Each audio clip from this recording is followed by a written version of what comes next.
তবে দেখা ঠাকুর মামু বুঝিয়া নয় কয় না কথা দিদি মা যেন তারপরানি হয়ে তখন ইচ্ছে করে আমি মনের কথা করে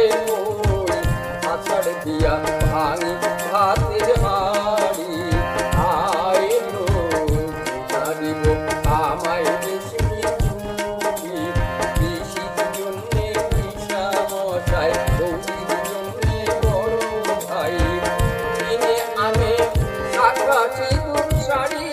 আমি মনের মানুষ কোথায় পাই কইলা পুরিয়া হইলাম ভাই